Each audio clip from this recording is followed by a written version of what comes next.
بسم اللہ الرحمن الرحیم۔ الحمدللہ، آج ہماری تلاوت کا سورہ ہود اور 12واں پارہ۔ سورہ ہود کے آغاز میں اللہ کے کلام قرآن مجید کی عظمت اور قرآن کی عظمت کے لیے اتنا ہی کافی کہ حکیم خبیر ذات کی طرف سے یہ نازل ہوا ہے، جس کے لیے حال، مستقبل، ماضی سب برابر ہے۔ اس کا کوئی حکم حکمت سے خالی نہیں، مسئلے سے خالی نہیں، اس میں کہیں شک کی گنجائش نہیں، تعارض کوئی نہیں اس کلام کے اندر۔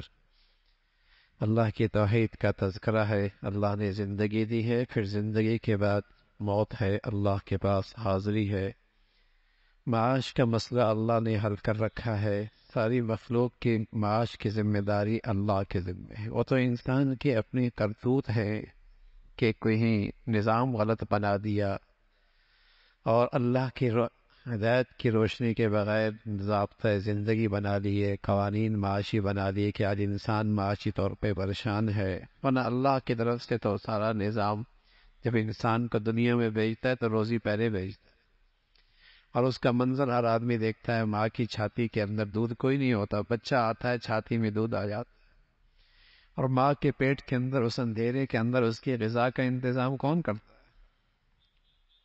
رحم ہے، جھلی ہے، اندھیرا ہے، پیٹ ہے، کہاں سے کھاتا ہے؟ رزاق اللہ۔ معاش کا مسئلہ اللہ کی طرف سے ہے، اس نے حل کر رکھا ہے۔ پھر بتایا کہ انسانی نفسیات ہے، اگر خوشحالی کے بعد تھوڑی سی آزمائش آ جائے تو مایوس ہو جاتا، اور تکلیف کے بعد راحت مل جائے تو تکبر کرنے لگ جاتا، بھول ہی جاتا ہے اللہ کو، اللہ تعالیٰ کو بھول ہی جاتا ہے۔ دونوں قسم کے انسان دنیا میں ہے۔ ایک تو وہ طبقہ بھی ہے جس کی زندگی کا مقصد ہی دنیا ہے، آخرت میں ان کے لیے پھر کچھ نہیں ہے۔ کچھ وہ لوگ ہیں زندگی کی ضروریات کے لیے دنیا میں محنت کرتے ہیں، لیکن ان کی زندگی کا مقصد آخرت سنوارنا ہے، یہ کامیاب لوگ۔ ایک تو وہ طبقہ ہے جو دنیا کے لیے جیتا ہے، دنیا کے لیے مرتا ہے، اس کے لیے آخرت میں کوئی حصہ نہیں۔ اور ایک وہ طبقہ ہے جو دنیا کی ضروریات کے لیے بھی محنت کرتا ہے، لیکن اس کی ترجیح آخرت ہے، وہ دنیا کی زندگی کے اندر بھی سامنے آخرت کو رکھتا ہے، اس کا تذکرہ فرمایا ہے۔ اور پھر اللہ کی نہ ماننے والے اور ماننے والے اندھے بہرے ہیں، جو اپنی بینائی سے فائدہ اٹھا کر اللہ کا قرب حاصل کر لیتے ہیں، ہدایت حاصل کر لیتے ہیں۔ انہوں نے گویا کہ بینائی کا حق ادا کیا، یہ بینا ہے، اور جو بینائی رکھنے کے باوجود بینائی کے تقاضے پورا نہیں کرتے وہ تو اندھے ہیں۔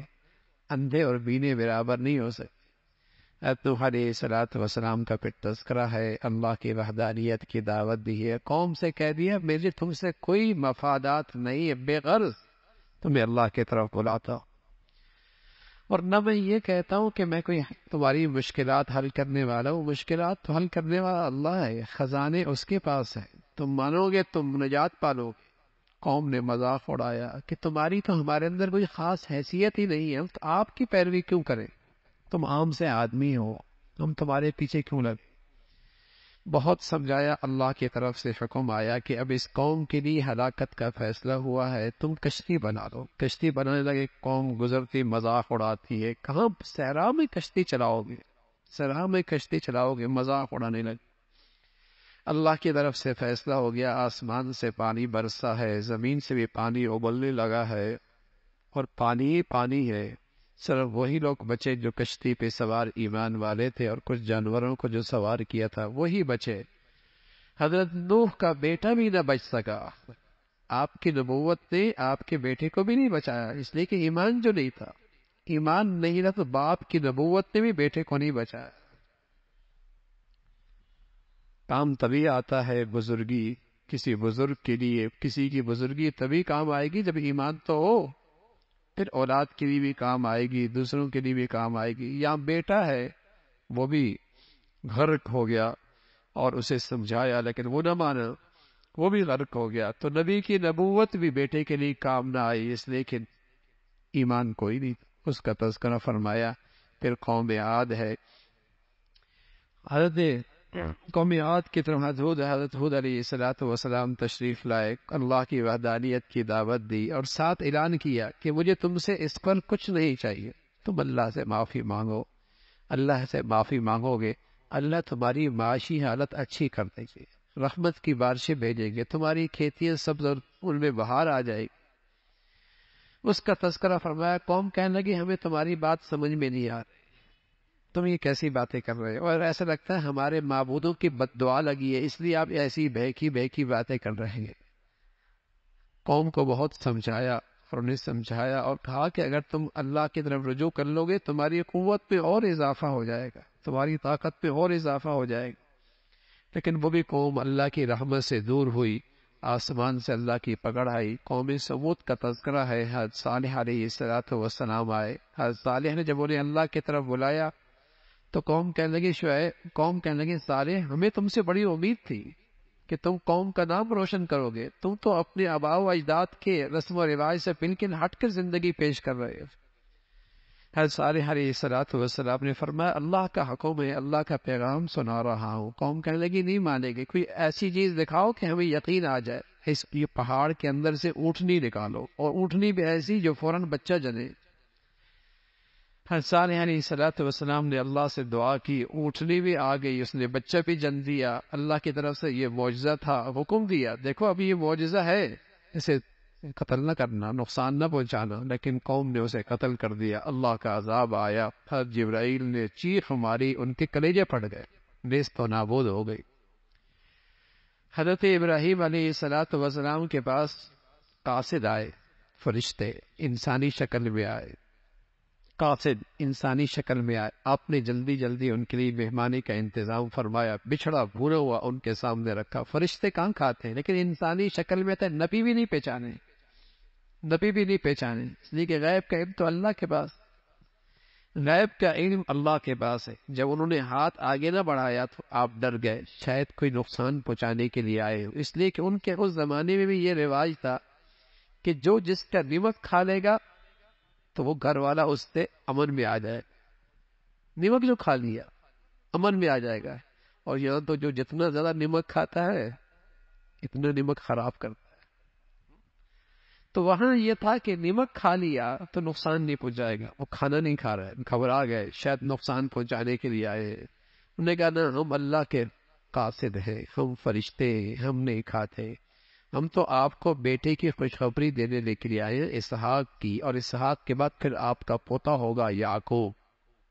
بیوی سن رہی تھی، پاس میں سن رہی تھی آواز، بیٹا بیٹا، جیسے عورتوں کی عادت ہوتی ہے، حیرانگی میں یوں سر پہ ہاتھ ہمارا، بیٹا ہوگا، میں بوڑھی، میں بانجھ ہوں، یہ بوڑھا ہے، بیٹا کیسے ہوگا؟ حیرت کی بات ہے، ہمارا بیٹا کیسے ہوگا، یہ بوڑھے ہیں، میں بانجھ ہوں، اس عمر میں بیٹا ہوگا؟ تو فرشتوں نے کہا اللہ کی رحمت تو آپ کے گھرانے پہ خاص ہے، آپ کے گھر پہ تو خاص برکت ہے، آپ کیوں حیرت کرتی ہیں؟ آپ کے گھر پہ تو اللہ کی خاص رحمت ہے، بیٹا ہوگا، پوتا بھی ہوگا۔ اور پھر بتایا کہ ہم درمیان میں آپ کو یہ خوشخبری دینے کے لیے آئے ہیں، اصل تو قوم لوط کی طرف آئے ہیں، اور اس قوم کو ہلاک کرنے کے لیے آئے۔ وہ قوم بہت گندی تھی، ہم جنسی کے اندر مبتلا تھے، اغلام پرستی اس کا مرض ان کے اندر موجود تھا۔ جب یہ انسانی شکل میں گئے، خوبصورت تھے، تو وہ قوم گندگی کے جذبات کے ساتھ، گندگی خیالات کے ساتھ دوڑتی ہوئی آئی۔ حضرت لوط علیہ السلام سے ان نوجوانوں کو حوالے کرنے کی درخواست کی۔ آپ نے کہا میرے مہمان ہیں، مجھے کون رسوا کرتے ان مہمانوں کے سامنے، وہ بھی نہ پہچانے کہ یہ فرشتے۔ جب زیادہ پریشان ہوئے حضرت لوط علیہ السلام تو فرشتوں نے عرض کر دیا آپ نہ گھبرائیں، ہم اللہ کے فرشتے ہی ہمارے قریب نہیں آ سکتے، بس آپ رات کو نکل جائیں، آپ رات کو یہاں سے نکل جائیں، اللہ کا فیصلہ ان کی ہلاکت کا ہو چکا ہے، آپ کی بیوی نہیں بچی، آپ کی بیوی نہیں بچی گی، اس کا تذکرہ فرمایا۔ اور چونکہ نبی کی بیوی بھی چونکہ نبی کی اطاعت نہیں کر رہی، فرما برداری نہیں کر رہی، ہاں، تو وہ بھی اس قوم کے اندر شامل ہو گئی، اس پر بھی عذاب آیا، اس کا تذکرہ فرمایا۔ اللہ نے اس بستی کو اٹھایا اوپر اور زمین پہ پٹخ دی، عالیہ سافلہ، اور پھر آسمان سے پتھر برسائے، پتھر بھی نشان زدہ، فلاں کو لگے گا، سر پہ لگتا چیرتا ہوا جسم سے جاتا۔ یہ وہ قوم تھی جو ہم جنسی کے مرض میں مبتلا تھی، اور آج دنیا میں اس کے جواز کے قوانین بن رہے ہیں۔ جانور بھی کوئی حد ہوتا ہے، اتنے بے حیا تو صرف خنزیر ہی ہوتا ہے، خنزیر گندی چیز ہے، جسے جسے کہیں کہ ہم جنسی سے گندگی کرنے میں بھی شرم نہیں آتی، سب سے گندا جانور ہے۔ اور ظاہر ہے جو قوم یہ گندگی کھائے گی اس کے اندر ایسی جراثیم پیدا ہو۔ لیکن بدقسمتی ہے مسلمان بھی وہ اس گندگی کے اندر مسلمانوں کو بھی ملوث کرنا چاہتے ہیں، اور اس گندگی پر مسلمانوں کو بھی ڈالنے کے در پہ ہیں۔ اس قوم کی ہلاکت کا تذکرہ ہے قوم مدین کا طرف ہے۔ حضرت شعیب علیہ السلام آئے، شعیب علیہ السلام نے فرمایا ناپ تول میں کمی نہ کرو، جس کا جو حق ہے پورا پورا دو، اپنا حق پورا دیتے ہو، دوسرے کے حق میں کمی کوتاہی کرتے ہو۔ قوم کہنے لگے شعیب جب تک نماز کی بات کر رہے تھے اب تم ہمارے معاملات میں بھی دخل اندازی دینے لگے ہو، ہماری مرضی ہے، معاملات جیسے ہم مرضی کریں۔ آج کا مسلمان بھی کہتا ٹھیک ہے روزہ صحیح ہے، روزہ صحیح ہے، حج صحیح ہے، روزہ صحیح ہے، حج صحیح ہے، بازار کی زندگی نہیں، وہ تو ہم جیسے مرضی کریں گے، معاملات تو ہم اپنی مرضی سے کریں گے، لین دین میں تو ہم آزاد ہیں۔ تو وہ قوم بھی حیران ہونے لگ گئی کہ یہ معاملات میں آپ کیوں دخل دے رہے ہیں، سمجھایا نہ مانی۔ قوم کہنے لگی ہمیں آپ کی بات سمجھ میں نہیں آتی، اگر آپ کے خاندان کا خیال نہ ہوتا تو ہم آپ کو پتھروں سے سنسار کر دیتے۔ حضرت شعیب علیہ السلام فرمانے لگے تمہیں میری قوم کا لحاظ ہے، تمہیں اللہ کا لحاظ نہیں ہے، اللہ کا لحاظ نہیں ہے۔ اس قوم پر بھی اللہ کا عذاب آیا، اس کا تذکرہ فرمایا۔ پھر موسیٰ علیہ السلام اور اللہ رب العزت نے موسیٰ علیہ السلام کو آپ کے دشمن کے مقابلے میں، آپ کے دشمن کو نیست و نابود فرعون کو کیا، اس کا تذکرہ فرمایا جو فرما برداری کی زندگی گزارے گا ہمیشہ جنت میں رہے گا، نافرمان رہے گا ہمیشہ جہنم میں رہے گا۔ فرمایا اللہ اس قوم کو اس وقت تک ہلاک نہیں کرتا جب تک کہ اس قوم کے خوشحال لوگ اللہ کی نافرمانیاں کھلے طور پہ نہیں کرتے، اور اس میں پھر کوئی روکنے والا بھی نہیں ہوتا، منع کرنے والا بھی نہیں ہوتا، برائیوں کی روک ٹوک بھی جب ختم ہو جاتی ہے پھر اللہ کا عذاب آتا ہے، اس کا تذکرہ فرمایا۔ پھر حضرت یوسف علیہ السلام کا واقعہ سورہ یوسف کے اندر بڑی تفصیل کے ساتھ، اور قرآن نے اس واقعے کے بارے میں فرمایا بہترین قصہ، بڑھیا قصہ، بڑے اس میں عبرت کی چیزیں ہیں، سبق آموز باتیں ہیں، اور بہت سارے اسے کہیں کہ زندگی کے اس میں مسائل کا حل ہے، ایسا واقعہ ہے۔ حضرت یوسف علیہ السلام 12 بھائی تھے، ایک ستیلے ماں سے تھا، باقی ایک ہی باپ سب کا ایک تھا، مائیں دو تھی، تو 11 بیٹے ایک ماں سے تھے، ایک بیٹا دوسری ماں سے تھا۔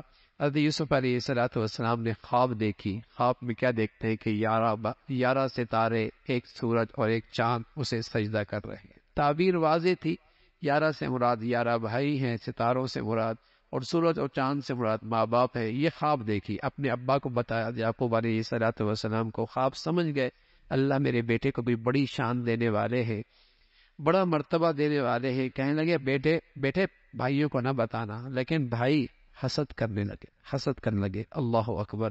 اور اس حسد کی آگ میں جلتے چلتے باپ سے بیٹے کو بھائی کو لے گئے، جنگل میں لے گئے، اور جنگل میں جا کر ایک کنویں میں ڈال دیا، اور بہانہ بنا کے لے کے آ گئے کہ ایک قمیض خون سے، اس پہ خون کے داغ تھے کہ بھیڑیا نے کھا دیا۔ حضرت یعقوب علیہ السلام افسردہ، غمگین، آنکھوں سے آنسو جاری، اللہ کی ذات پہ اعتماد اور بھروسہ، اور معاملہ اللہ کے سپرد کر دیا۔ وہاں ایک قافلہ جا رہا تھا، اس قافلے نے اس کنویں سے اس بچے کو اٹھایا اور مصر کے بازار میں جا کے بیچ دیا، مصر کے بازار میں بیچا، اور بیچنے کے بعد وہ خریدار مصر کا وزیر خزانہ تھا جو بے اولاد تھا۔ ایک نئی آزمائش، ایک نیا امتحان حضرت یوسف علیہ السلام کی زندگی میں آ گیا۔ خوبصورت بھی بہت تھے، نیک سیرت پہ پڑے تھے، خوبصورتی بھی تھی اور سیرت بھی بہت بڑھیا تھی، تو کشش تھی، حسن کے اندر کشش تھی۔ فتنے میں پڑ گئی وہ گھر کی ملکہ، گھر کی خاتون فتنے میں پڑ گئی، اور اس نے اس نوجوان کو گناہ کی طرف دعوت دی۔ نوجوان کہنے لگا اللہ کی پناہ، اللہ دیکھ رہا ہے، اللہ کی پناہ، لیکن اس نے اپنی پوری توانائی لگا دی، دروازے بند کر دیے، اپنی طرف بلایا، آپ دوڑ پڑے اللہ کے سہارے، دروازے کھلتے چلے گئے۔ آدمی ہمت کرے، اللہ سے مدد مانگے، بڑی سے بڑی برائی کی گندگی سے نکلنا بھی آسان ہے، لیکن اگر کوئی ہمت ہی نہ کرے اور اللہ کے سے مدد ہی نہ مانگے اور پھر کہے کہ میں گناہ نہیں چھوڑ سکتا، تو پھر تو اس کی اپنی کمزوری ہے۔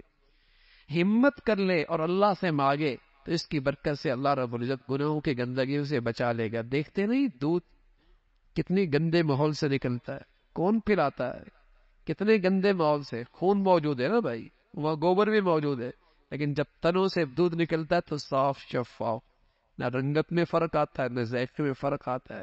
جو اللہ اپنی قدرت وہاں دکھا رہا ہے، وہ اللہ اس گندے ماحول کے اندر بھی اس آدمی کو صاف ستھرا نکال دیں گے. ہمت کرے گا، دعا کرے گا، ہمت کرے گا، اللہ سے مدد مانگے گا، اللہ تعالیٰ اس کو ایسے صاف ستھرا کر کے نکالیں گے. اس کا تذکرہ فرمایا. لیکن جب اس نے دیکھا، اس خاتون نے دیکھا اپنی ذلت، اپنی رسوائی، تو حضرت یوسف پر الزام لگا دیا کہ اس نے مجھ پہ حملہ کیا ہے، میری عزت پر، میرے آبرو پر. اسی کی خاندان کے ایک فرد نے گواہی دی کہ یوسف سچے ہیں، یوسف پاک دامن ہے، یوسف سچے ہیں، یہ عورت جھوٹی ہے. مصر کی خواتین بڑی اونچی سوسائٹی کی خاتون تھی. بات عورتوں میں پھیل گئی کہ غلام پر فدا ہو گئی، دل دے بیٹھی. اس نے ایک گھر کے اندر ایک دعوت کی، حضرت یوسف علیہ السلام کو باہر بلایا. وہ عورتیں بھی حضرت یوسف کا حسن دیکھ کر مبہوت سی ہو گئی، ہوش اڑ گئے. اور ایسے ہوش اڑ گئے کہ قرآن کہتا ہے وَقَطَّعْنَ أَيْدِيَهُنَّ، بجائے پھلوں کے کاٹنے کے انگلیاں کاٹ بیٹھی. بتائیے حسن کیسا ہوگا، حسن کیسا ہوگا. لیکن میری اور آپ کی روحانی اماں حضرت عائشہ فرمایا کرتے تھی رضی اللہ تعالیٰ عنہ، اللہ نے سارا حسن تو حصوں میں تقسیم کیا. آدھا حصہ اکیلے یوسف کو دیا، آدھا حصہ پوری دنیا میں تقسیم کیا. لیکن میرے محبوب محمد رسول اللہ کو اللہ نے مجموعہ دیا. رسول اللہ صلی اللہ علیہ وسلم کو اللہ نے مجموعہ دیا. ماں تقسیم ہے، آدھا یوسف کے پاس، آدھا ساری دنیا کے پاس، نبی کے پاس پورا کا پورا. اور فرمایا کرتی تھی یوسف کو دیکھنے والوں نے انگلیاں کٹوا دی، ایمان نہ لائی، ہدایت پہ نہیں آئی. میرے نبی کو دیکھنے والے ایمان لے آئے، آپ کی خاطر گردنیں کٹوا دی. وَقَطَّعْنَ أَيْدِيَهُنَّ، اور کہنے لگے وَقُلْنَا حَاشَ لِلَّهِ مَا هَذَا بَشَرٌ، قسم خدا کی یہ تو کوئی بشر نہیں ہے، کوئی نوری فرشتہ ہے، کوئی بہت بڑا فرشتہ ہے. لیکن اس بادشاہ وزیر کی ذلت، عورت کی وہ ذلت اور رسوائی، جیل پہ ڈال دیا گیا. جیل میں یوسف علیہ السلام کو ڈال دیا گیا اور اسے مجبور کیا کہ اس گندگی کی طرف. لیکن آپ نے جیل جانا برداشت کر لیا، لیکن اپنا دامن داغدار نہیں ہوگی، اپنی عفت اور پاک دامنی داغدار نہیں ہونے دی. اور اللہ سے کہنے لگے اے اللہ میں جیل چلا جاؤں گا، میں جیل چلا جاؤں گا. اس کی تنہائی، اس کی تاریکی، اس کی بھوک، اس کا فاقہ، اس کی تکلیف، اس کی آزمائش سب برداشت ہے. گناہ کی گندگی برداشت، گناہ کی گندگی برداشت نہیں ہے. اللہ ہم کو بھی ایسی پاکیزہ زندگی نصیب فرما دے، اور گناہوں کی نحوست اور اس کی گندگی کی شدت اللہ اس کا احساس نصیب فرما دے. جیل میں بھی اللہ کا نیک بندہ اپنی تعلیم اور اپنی تبلیغ کا کام شروع کر دیا. اس جیل میں 2 آدمی ایسے آئے جن پر پھانسی کی سزا تھی. ان کو خواب آئی، وہ خواب آپ کے سامنے پیش کر دی، اس لیے کہ آپ کے چہرے پر نیکیوں کا نور اور آپ کے اخلاق آ رہا. وہ آپ کے پاس آئے تعبیر لینے کے لیے. آپ نے تعبیر بتا دی، ایک آزاد ہو جائے گا، ایک پہ پھانسی لٹک جائے گا. ایک کو پھانسی ہو جائے گی، ایک آزاد ہو جائے گا. وہ پھر وہی ایک آزاد ہو گیا، وہ جا کر بادشاہ کا ملازم اور نوکر بن گیا. دوسرے کو پھانسی دے دی گئی، اس کی سزا پھانسی ہو گئی. اس کا تذکرہ فرمایا. کچھ عرصے کے بعد، وقت کے بعد شاہ کو خواب آئے. وہ کیا خواب دیکھتے ہیں کہ اونٹ گائے ہیں، موٹی تازی ہے، 7 کمزور ہیں، بالیاں ہیں، سرسبز ہیں، 7 خشک ہیں. یہ خواب دیکھی. پوچھا اپنے دائیں بائیں کے مشیروں سے، اپنے پاس بیٹھنے والوں سے، کسی کو خواب کی تعبیر سمجھ میں نہیں آئی. وہ ملازم کو خیال آیا جیل میں ایک تھا جس نے خواب کی تعبیر بتائی تھی. اس بادشاہ سے کہا ایسا کرو آپ مجھے جیل بھیجے، وہاں ایک آدمی ہے خواب کی تعبیر کا بڑا ماہر ہے، خواب کی تعبیر کا بڑا ماہر ہے. حضرت یوسف علیہ السلام نے اس کو رہا ہوتی ہوئی یہ بھی کہا تھا کہ بادشاہ سے کہہ دینا ایک بے قصور آدمی جیل میں پڑا ہے. لیکن یہ بھول ہی گیا. اب اسے پھر یاد آیا، یوسف علیہ السلام کے پاس گیا اور کہنے لگا یا یوسف ایھا الصدیق، اے یوسف میرے دوست، خواب ہے اس کی تعبیر بتا. لیکن ایسے کریمانہ اخلاق ہیں، تانا نہیں دیا، طنز نہیں کیا، انکار نہیں کیا کہ جب تم ہمیں بھول گئے، اپنی بات یاد آئی ہے تو ہم بھی یاد آ گئے. کچھ نہیں، بس صرف یہ کہہ دیا کہ خواب کی تعبیر بھی بتائی اور خواب کی تعبیر یہ تھی کہ قحط آنے والا ہے، قحط آنے والا ہے، اور ساتھ تدبیر بھی بتائی کہ اس قحط سے بچنے کی صورت کیا ہے، تدبیر بھی بتا دی، خواب کی تعبیر بھی بتائی، تدبیر بھی بتائی۔ جب بادشاہ کے سامنے وہ خواب اور اس کی تدبیر آئی تو بہت متاثر ہوا اور کہا اسے باہر لے آؤ، اسے رہا کر کے لے آؤ۔ حضرت یوسف علیہ السلام فرمایا باہر نہیں آؤں، باہر نہیں آؤں گا، پہلے میرے معاملے کی تحقیق ہو جائے، پہلے میرے معاملے کی تحقیق ہو جائے، اس لیے کہ میں نے اللہ کا کام کرنا ہے، اور اگر میرے کردار پر کوئی داغ دھبا ہوگا، لوگوں کو بدگمانی رہے گی، تو میں اپنے فریضہ دعوت میں پورے طور پہ کامیاب نہیں ہو سکتا۔ اس لیے پہلے میرے معاملے میں تحقیق ہونی چاہیے۔ تحقیق ہوئی، عورتوں کو بلایا، سب نے اقرار کیا، اظہار کیا، اعلان کیا کہ یوسف اپنے کردار میں بڑے سچے، یوسف اپنے کردار میں، پاک دامنی میں، شرم و حیا میں بڑے سچے ہیں۔ اور حضرت یوسف علیہ السلام فرمانے لگے یہ سب میں نے اس لیے کیا تاکہ وزیر خزانہ کو، جس کے گھر میں میں نے زندگی گزاری ہے، اس کو بھی یقین آ جائے کہ میں نے خیانت نہیں کی ہے، اس لیے کہ خائن لوگوں کے ساتھ اللہ کی مدد نہیں ہوتی اور ان کی کوئی بھلائی نہیں ہوتی۔ حضرت یوسف کا واقعہ آگے چل رہا ہے، انشاءاللہ کل آگے تلاوت ہوگی۔ اللہ عمل کی توفیق نصیب